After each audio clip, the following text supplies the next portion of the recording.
Long,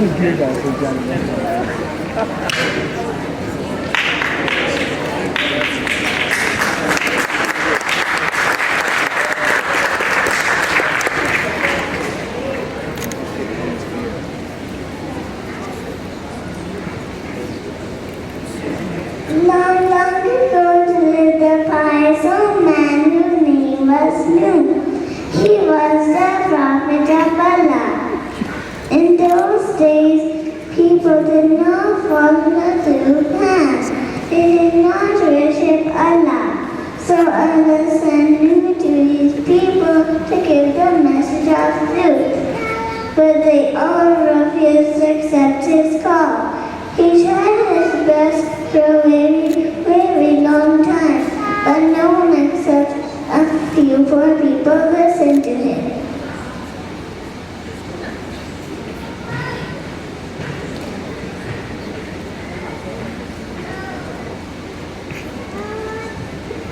The rich people turned against Nuh and tried to harm him. So he prayed for Allah's help, and Allah heard his prayers and asked him to build an ark. He told him that a great flood would come, which would be a punishment for the bad people. So Nuh started building a huge ark that had the believers. People laughed at him.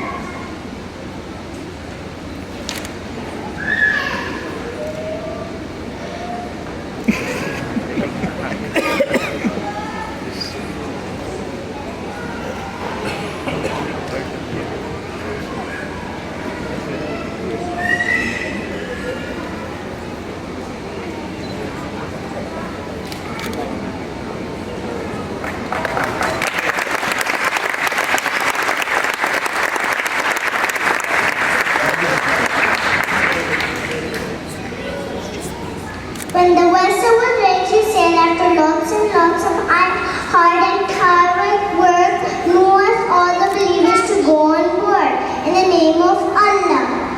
Allah told Noah to bring along male and female of every kind of living creature as well.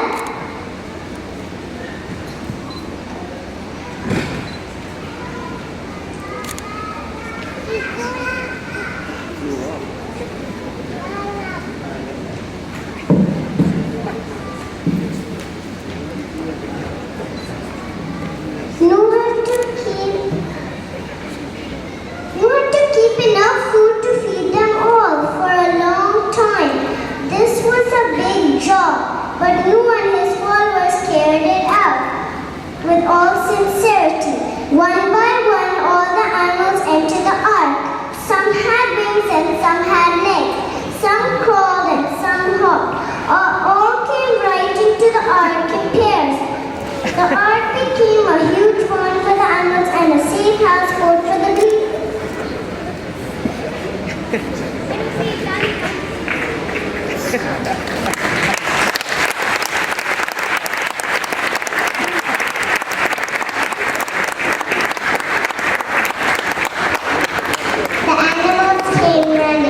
giraffes and rhinos, elephants and camels, monkeys and wolves, cats and kangaroos, bears and horses, cows and sheep, lion and tiger, and all went into the ark in pairs.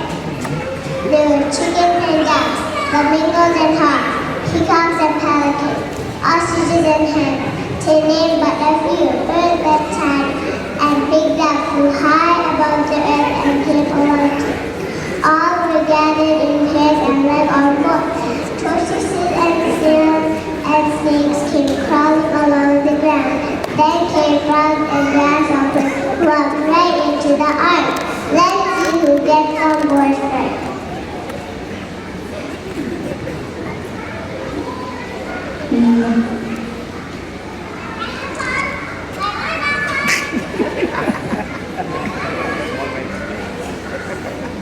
No sooner had all the creatures come on board and the supplies had been stored away than black clouds began to cover the sky.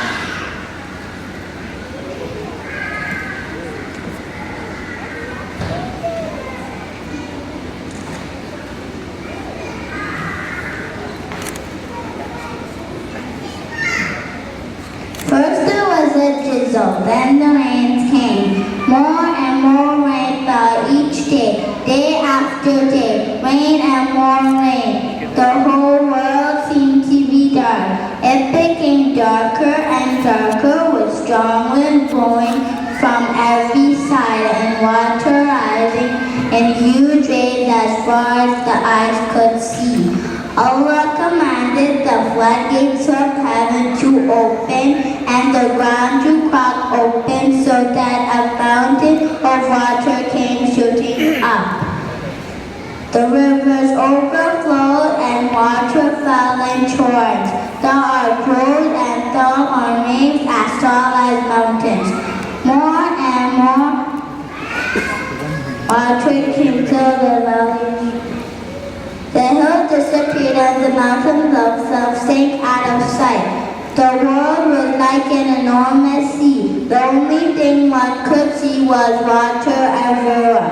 Far down below, all those who had paid no attention to the call of Prophet Nuh and remained on land were drowned in the mighty. With the rain hammering on the roof and a great wind that roared all around, the ark went sailing amidst the waves. The thunder rolled and the lightning flashed from the angry skies. Everyone on board was frightened, but Nuh kept praying to his Lord for his mercy at this great moment of trial. When the flood had reached its peak, Allah commanded the earth to swallow up its water and the sky to hold back the rain. The water began to dry out, the rain had stopped. The clouds began to part as the level of water began to go down. The mountain peaks began to veer out of it. The ark was caught by the peak of Mount Judah in a land now known as Turkey and rested upon it. The Prophet Nuh and the believers who were with him thanked Allah for saving them from such a devastating flood. Everyone happily came out of the ark. The animals were led to safety.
In this way, Allah made the flood and the ark of Noah a sign and a warning of future generations. Salawat.